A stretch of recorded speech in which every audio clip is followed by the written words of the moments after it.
जय हिंद दोस्तों, स्वागत है आप सभी का इस बाप वीडियो में जिसमें हम जितने भी कॉन्स्टिट्यूशनल बॉडीज है, जितनी भी कॉन्स्टिट्यूशनल पोस्ट है उनको कवर करने वाले हैं। लगभग 30 के आसपास कॉन्स्टिट्यूशनल बॉडीज एंड पोस्ट को हम कवर करने वाले हैं एक ही वीडियो में, वो भी टेबुलर फॉर्म में, जिससे कि आपको रिवीजन में काफी आसानी जाएगी। तो काफी इंपॉर्टेंट और इंटरेस्टिंग वीडियो होने वाला है। चलिए शुरू करते हैं। और इसकी जो पीडीएफ है बहुत इंपॉर्टेंट है। पीडीएफ से आपका रिवीजन जो है वो फटाफट हो जाएगा। लगभग 30 आपके चैप्टर जो है वो समझ लीजिए 5 से 6 मिनट में आपके हो जाएंगे रिवीजन। इसलिए फटाफट टेलीग्राम पर जाइए, टेलीग्राम पर मयूर मोगरे सर्च कीजिए और वहां पर जो पीडीएफ है वो आपको मिल जाएगी। और उसी के साथ साथ जो बाकी भी जो पीडीएफ हमारी होती है, माइंड मैप्स होते हैं, वीडियो अपडेट्स होते हैं, वो सभी आपको वहां पर मिल जाएंगे। उसी के साथ साथ आप फेसबुक इंस्टाग्राम पर भी फॉलो कर सकते हो। आपकी कोई भी क्वेरीज है तो आप मैसेज भी कर सकते हो। और शुरू करने से पहले एमएम एकेडमी ऐप के बारे में भी जान लीजिए, क्योंकि एमएम एकेडमी ऐप आपके फायदे की बात है। एमएम एकेडमी ऐप पर मेरे द्वारा बहुत सारे कोर्सेस लाए जा रहे हैं जो आपको एग्जाम में काफी ज्यादा फायदा पहुंचा सकते हैं। जैसे कि इंडियन पॉलिटी कंप्लीटली अवेलेबल है, India year book, ancient history, modern history, geography, economy, बहुत सारे कोर्सेस आपको वहां पर देखने को मिलेंगे जो आपको एग्जाम में बहुत बहुत बहुत फायदा पहुंचाएंगे। आप डेमो लेक्चर जो है वो भी देख सकते हो किसी भी सेक्शन में जाकर। पहले 2 वीडियोस जो आपके लिए डेमो लेक्चर रहेंगे और वो डेमो लेक्चर देखिए, पहले इस्तेमाल कीजिए, फिर विश्वास कीजिए। और लोवेस्ट प्राइजेस में आपको हाईएस्ट क्वालिटी कंटेंट जो है देखने को मिलेगा। मतलब बाकी जगहों पर जितना आपको एक महीने का देना पड़ता है उससे भी कम में आप यहाँ पर 1 साल का देकर जो कोर्सेस है उनको एंजॉय कर सकते हो। और मैं आपको बता दूं, प्रीलिम्स में दोनों ही पर्सपेक्टिव से है और आपको पर्सनल गाइडेंस जो है वो भी मिलता है। मतलब कि आपको अगर कोई भी डाउट आता है तो मैं आपके साथ लाइव इंटरेक्शन करता हूं, वो भी इंडिविजुअली। इसीलिए जल्द से जल्द डाउनलोड कीजिए एमएम एकेडमी ऐप और जो कोर्सेस है उनको एंजॉय कीजिए। चलिए शुरू करते हैं आज का हमारा वीडियो। तो यहाँ पर constitutional bodies, constitutional post, tabular form में एक ही जगह पर आपको जितनी भी इंफॉर्मेशन है सारी इंफॉर्मेशन मिल रही है। तो सोचिए कितना हाई प्रोडक्टिव ये वीडियो होने वाला है। तो सबसे पहले हम बात करने वाले हैं प्रेसिडेंट, राष्ट्रपति की। देखिए जितनी भी कॉन्स्टिट्यूशनल बॉडीज है, पोस्ट है, उनको मैंने कुछ भागों में डिवाइड किया हुआ है जिस पर मोस्टली क्वेश्चंस पूछे जाते हैं। जैसे कि tenure, appointment, removal, composition and qualification. इससे बाहर आपको प्रीलिम्स में हार्डली क्वेश्चन जो है वो देखने को मिलता है। तो यहाँ पर सबसे पहले अगर हम प्रेसिडेंट की बात करते हैं तो 5 इयर्स इनका टेन्योर जो है वो हमें देखने को मिलता है। देन अपॉइंटमेंट की अगर हम बात करते हैं तो यहाँ पर उनका इलेक्शन होता है। इलेक्शन कंडक्ट किसके द्वारा कराया जाता है? इलेक्शन कमीशन ऑफ इंडिया के द्वारा। अब यहाँ पर जब हम इलेक्शन की बात करते हैं तो उसमें इलेक्टेड मेंबर ऑफ पार्लियामेंट जो होते हैं, लोकसभा एंड राज्यसभा, ये लोग वोट करते हैं। लेकिन इसमें जो नॉमिनेटेड मेंबर्स होते हैं वो वोट नहीं कर सकते हैं। यहाँ पर अगर आप देखोगे तो यूनियन टेरिटरीज, लेजिस्लेटिव असेंबलीज जो है वो भी यहाँ पर वोट करते हैं। लेकिन यूनियन टेरिटरीज वो वाले यूनियन टेरिटरीज जहां पर हमें लेजिस्लेटिव असेंबली देखने को मिलती है, बराबर है। देन उसके बाद रिमूवल अगर हम देखते हैं, मतलब इंपीचमेंट प्रोसेस अगर हम देखते हैं, तो एक ही यहाँ पर क्राइटेरिया देखने को मिलता है जिसके तहत उनको रिमूव किया जा सकता है, वो है violation of the constitution.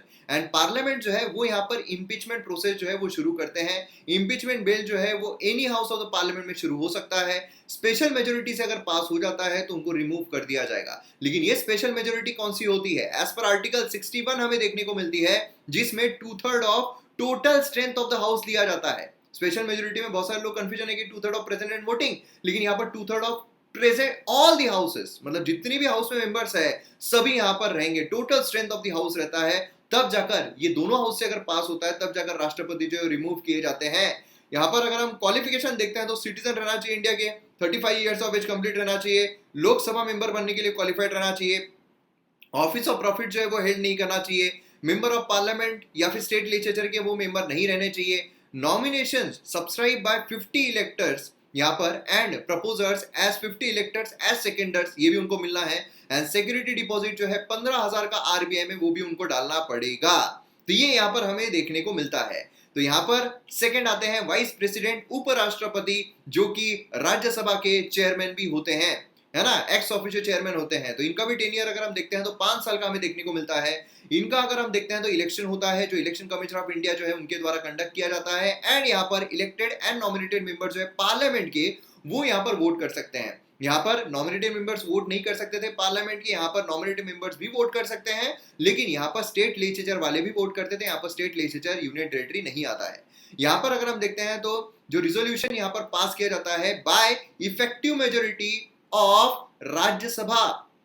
And उसी के साथ साथ अगर हम बात करते हैं लोकसभा, तो लोकसभा में सिंपल मेजोरिटी जो है उससे यहाँ पर पास होना चाहिए। तो यहाँ पर राज्यसभा जो है उनका रिजोल्यूशन यहाँ पर होना चाहिए effective majority of Rajya Sabha MPs. And plus यहाँ पर simple majority of Lok Sabha MPs, इसके थ्रू ये रिमूव जो है वो किए जा सकते हैं। इनमें क्वालिफिकेशन अगर हम देखते हैं, सिटीजन रहना चाहिए इंडिया के, 35 ईयर्स ऑफ एज कंप्लीटेड रहना चाहिए, क्वालिफाइड रहना चाहिए to become Rajya Sabha member, and यहाँ पर कोई भी ऑफिस ऑफ प्रॉफिट होल्ड नहीं करना चाहिए, nominated by 20 electors as proposers and 20 electors as seconders, security deposit 15,000 की आरबीआई में। तो ये कुछ खासियत जो है यहाँ पर हमें वाइस प्रेसिडेंट उपराष्ट्रपति इनकी देखने को मिलती है। देन यहाँ पर हम आते हैं speaker of Lok Sabha. Speaker of Lok Sabha, इनका भी टेन्योर 5 साल का। देन यहाँ पर इलेक्टेड किए जाते हैं by the nominated members of Lok Sabha. Elected and nominated members यहाँ पर होते हैं, ठीक है, ये आपको ध्यान देना है। मतलब पूरा जो लोकसभा का हाउस है वो इनके लिए वोट करता है, इनमें से ही कोई व्यक्ति को खड़ा कर दिया जाता है कि ये हमारे स्पीकर बनेंगे, उनमें से ही वोट जो है वो करते हैं।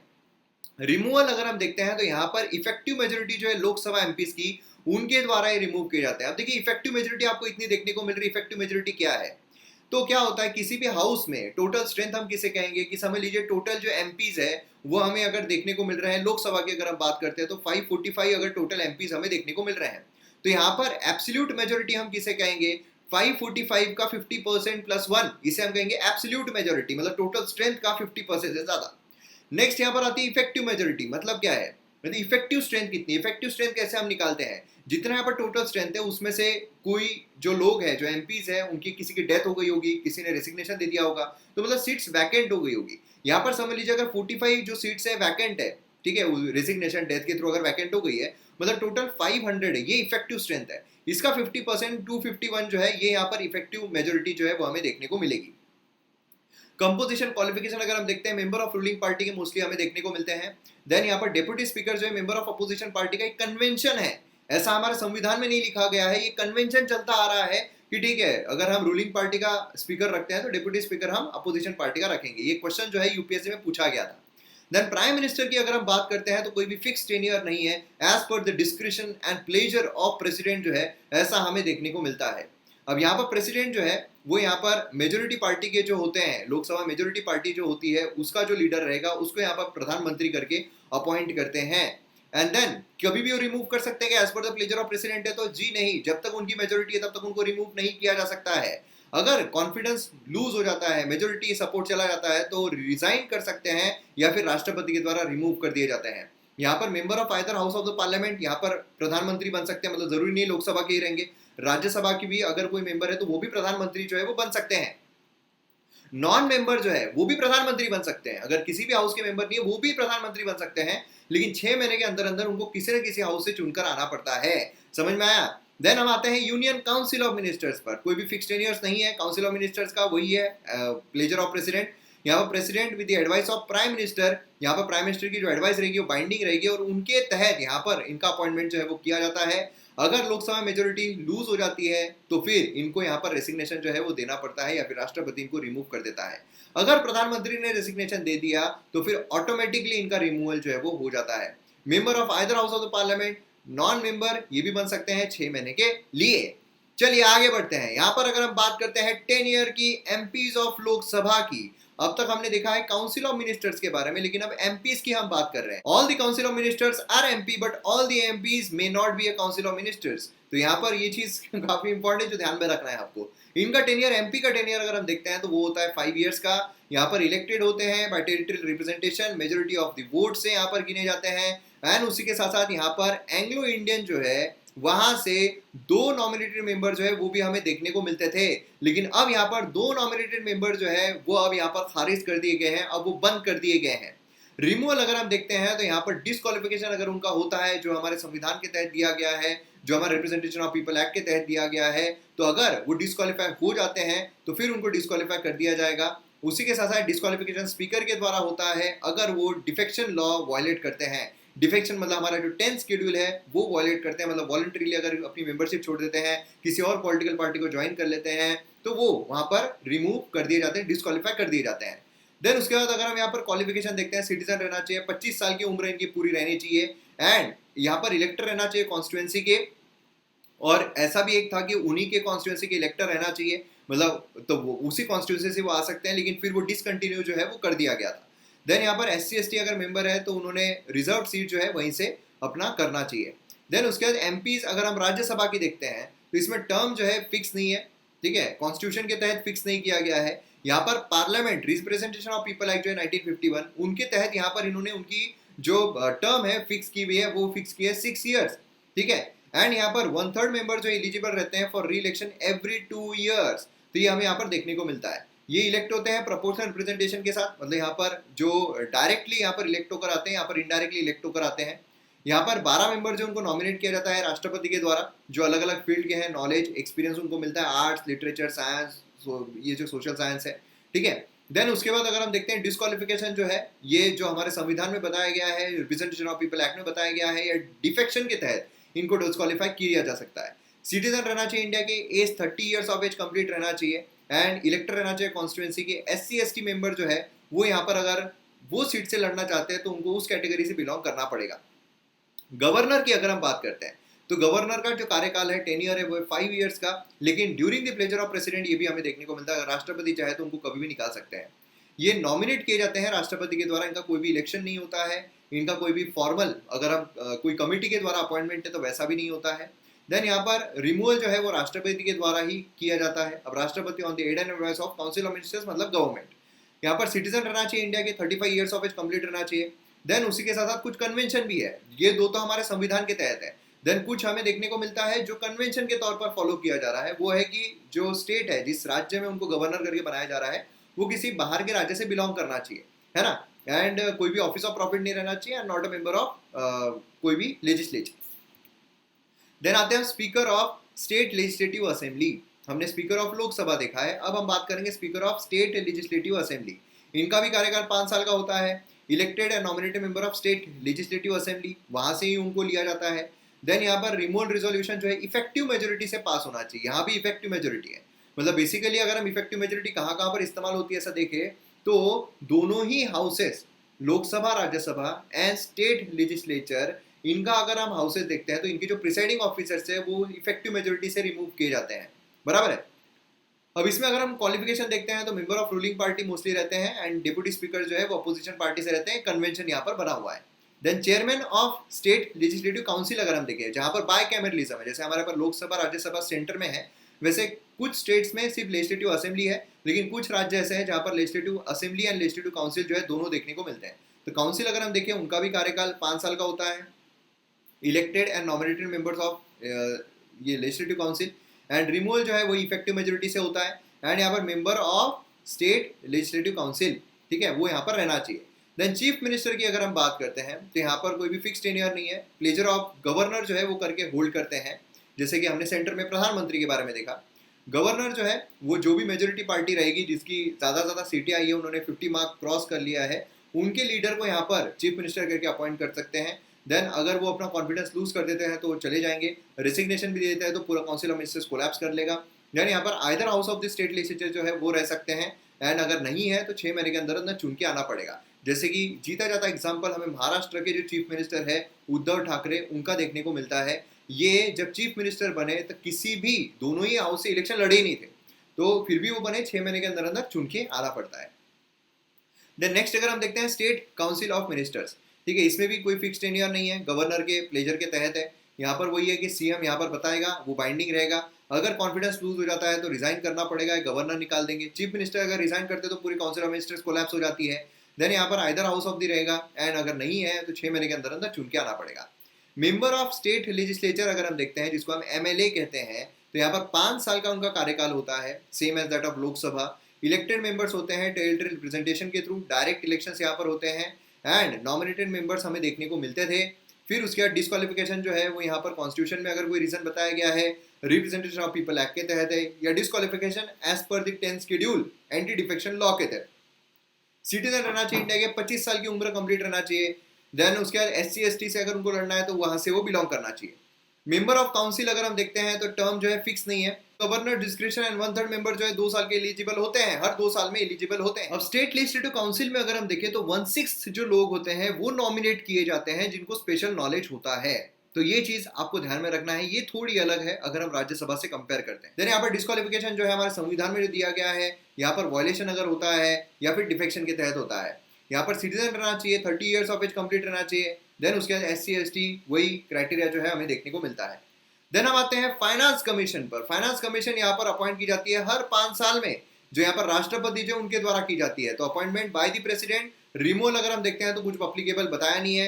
देन कंपोजिशन अगर हम देखते हैं तो इसमें डिटरमाइंड बाय द प्रेसिडेंट, ठीक है। इसमें chairman, experience in the public affair 4 members, high court जज qualified to become high court, wide experience in the financial matters and special knowledge in the government finances account and special knowledge in economics. तो ये हमें देखने को मिलता है criteria. State finance commission अगर हम देखते हैं तो ये भी 5 साल जो हमारे डिटरमाइन किया जाता है गवर्नर के द्वारा, ठीक है, by determined by the governor. यहाँ पर गवर्नर के द्वारा है और उसी के साथ साथ यहाँ पर अप्लीकेबल नहीं है, determined by the state legislature. Then यहाँ पर नेशनल कमीशन फॉर एससी, तो यहाँ पर 3 ईयर जो है इनका टेन्योर हमें देखने को मिलता है। बाय द प्रेसिडेंट है, रिमूवल बाय द प्रेसिडेंट है। इसमें हमें chairperson, vice chairperson and 3 member जो है वो देखने को मिलते हैं। देन उसके बाद अगर हम बात करते हैं नेशनल कमीशन फॉर एसटीज, तो इसका भी 3 ईयर का टेन्योर है, प्रेसिडेंट के द्वारा, रिमूवल भी प्रेसिडेंट के द्वारा है। इसमें भी चेयरपर्सन, वाइस चेयरपर्सन, 3 मेंबर्स हमें देखने को, पहले दोनों सेम थे, बाद में इनको टुकड़ों में बांटा गया।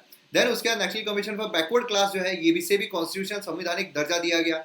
3 ईयर्स है, बाय प्रेसिडेंट, एक chairman, 5 members, at least 2 from socially educationally backward class, at least 1 woman हमें देखने को मिलती है।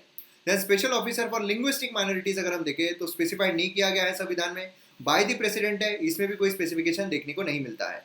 देन उसके बाद एससी जज अगर हम देखते हैं, सुप्रीम कोर्ट के जज अगर हम देखते हैं तो 65 ईयर्स ऑफ एज वहां तक हमें देखने को मिलता है, मतलब until they attain 65 years of age. इसमें अपॉइंटमेंट अगर हम देखते हैं तो सीजीआई बाय प्रेसिडेंट होता है, लेकिन इसमें जो सुप्रीम कोर्ट के जजेस है उनको यहाँ पर कंसल्ट जो है वो करना पड़ता है। मतलब यहाँ पर एक सीजीआई रहते हैं प्लस 4 सीनियर मोस्ट जजेस जो है वो हमें देखने को मिलते हैं। रिमूवल अगर हम देखें तो मिसबिहेवियर एंड इनकैपेसिटी 2 ग्राउंड पर इनको रिमूव किया जा सकता है। प्रेसिडेंट के द्वारा रिमूव होते हैं, लेकिन यहाँ पर स्पेशल मेजोरिटी से दोनों ही हाउसेस में पास होना चाहिए, ठीक है। मतलब इसमें अगर हमें इनिशिएट भी करना है तो 100 मेंबर्स की साइन चाहिए होती है, अप्रूवल चाहिए होता है लोकसभा के लिए, 50 लोगों का अप्रूवल चाहिए होता है राज्यसभा के लिए। देन उसके बाद जो हमारे प्रिसाइडिंग ऑफिसर होते हैं उनके हाथ में होता है, डिस्क्रिप्शन होता है कि उनको एक्सेप्ट करना है वो या नहीं करना है। एक्सेप्ट कर लेते हैं तो 3 मेंबर की कमेटी जो है वो बनती है। देन उसके बाद कंपोजिशन अगर हम देखते हैं तो यहाँ पर सीनियर मोस्ट जज जो है सुप्रीम कोर्ट के चीफ जज ऑफ इंडिया होते हैं, मोस्टली, जरूरी नहीं है। बाकी जजेस अगर हम देखें, citizen of India, high court के जज रहना चाहिए 5 ईयर्स के लिए, हाई कोर्ट या फिर सुप्रीम कोर्ट के एडवोकेट रहना चाहिए for 10 years and distinguished juries रहना चाहिए राष्ट्रपति के इसमें। देन हाई कोर्ट जजेस अगर हम देखते हैं तो until they attain 62 years of age. अब यहाँ पर अगर आप देखोगे तो प्रेसिडेंट के द्वारा ही है, ठीक है। यहाँ पर आपको ध्यान देना है कि यहाँ पर भली हाई कोर्ट है, स्टेट का हाई कोर्ट है, लेकिन फिर भी राष्ट्रपति के द्वारा अपॉइंटमेंट हमें देखने को मिलती है। एंड यहाँ पर भी chief justice of India and governor यहाँ पर हमें कंसल्ट करना पड़ता है। Chief justice of India, 2 senior most supreme court जजेस plus governor plus CG of concern high court, तो इसके जरिए यहाँ पर हमें जो अपॉइंटमेंट है वो देखने को मिलती है। And then removal process same as that of supreme court जज। यहाँ पर सीनियर मोस्ट जज ऑफ हाई कोर्ट, यहाँ पर अगर हम क्वालिफिकेशन देखते हैं तो जुडिशियल ऑफिस जो है 10 ईयर्स के संभालना चाहिए या फिर हाई कोर्ट एडवोकेट रहना चाहिए 10 ईयर्स के लिए। इसमें कोई डिस्टिंग्विश्ड जूरी जो है वो नहीं दिया गया है और इसमें कोई भी एज लिमिट जो है वो भी नहीं दी गई है। Then election commission of India अगर हम देखते हैं 6 ईयर्स या 65 ईयर्स, जो भी पहले आएगा तब तक इनका टेन्योर रहता है, प्रेसिडेंट के द्वारा है। अब यहाँ पर चीफ इलेक्शन कमिश्नर, यहाँ पर हमें एक चीफ इलेक्शन कमिश्नर एंड बाकी 2 इलेक्शन कमिश्नर जो है वो देखने को मिलते हैं। चीफ इलेक्शन कमिश्नर जो है वो रिमूव किए जाते हैं एज पर दी सुप्रीम कोर्ट जजेस एंड बाकी जो इलेक्शन कमिश्नर्स है उनको प्रेसिडेंट रिमूव कर सकते हैं on the recommendation of chief election commissioner. तो इनको चीफ इलेक्शन कमिश्नर जो है उसको ज्यादा सिक्योरिटी टेन्योर मिला हुआ है, लेकिन बाकियों को इतना नहीं मिला है। स्टेट इलेक्शन कमीशन की बात करते हैं तो यहाँ पर डिटरमाइन किया जाता है गवर्नर के द्वारा, यहाँ पर अपॉइंटमेंट गवर्नर के द्वारा, same as that of high court जजेस है उनका रिमूवल। देन सीएजी की अगर हम बात करते हैं, controller auditor general, 6 years and 65 years है, राष्ट्रपति के द्वारा है, सेम सुप्रीम कोर्ट जजेस का रिमूवल। देन यूपीएससी की अगर हम बात करते हैं तो 6 ईयर्स 65 ईयर्स है, प्रेसिडेंट के द्वारा है, रिमूवल प्रेसिडेंट के द्वारा है। हाफ मेंबर जो है उन्होंने एटलीस्ट 10 साल जो है सेंट्रल या स्टेट गवर्नमेंट में बिताने चाहिए, तब उनको लिया जा सकता है। देन उसके बाद स्टेट पब्लिक सर्विस कमीशन अगर हम देखते हैं तो 6 ईयर्स या 62 ईयर्स हमें देखने को मिलता है by the governor by removal. यहाँ पर देखिए अपॉइंटमेंट गवर्नर के द्वारा हो रही है, रिमूवल जो है वो राष्ट्रपति के द्वारा हो रही है। कंपोजिशन अगर हम देखें हाफ वही 10 साल जो है उन्होंने बिताने चाहिए। Then joint public service commission अगर हम देखते हैं 6 ईयर्स या 62 ईयर्स, यहाँ पर अपॉइंटमेंट प्रेसिडेंट करते हैं, ये भी प्रेसिडेंट करते हैं, ठीक है। देन यही हाफ द मेंबर है वो 10 साल उन्होंने बिताना चाहिए। अटॉर्नी जनरल ऑफ इंडिया अगर हम देखते हैं कोई भी फिक्स टेन्योर नहीं है, as per the pleasure of president है। देन यहाँ पर बाय द प्रेसिडेंट रिमूवल भी एंड सेम सुप्रीम कोर्ट के जजेस का क्वालिफिकेशन चाहिए। एडवोकेट जनरल अगर हम देखते हैं तो इनका भी फिक्स टेन्योर नहीं है, गवर्नर के प्लेजर के अकॉर्डिंग है। यहाँ पर गवर्नर है, यहाँ भी गवर्नर है, और हाई कोर्ट के जजेस का क्वालिफिकेशन हमें देखने को मिलता है। तो यहाँ पर हमारी जितनी भी कॉन्स्टिट्यूशनल बॉडीज है, पोस्ट है, वो हमने यहाँ पर कवर की है एक सिंगल वीडियो में।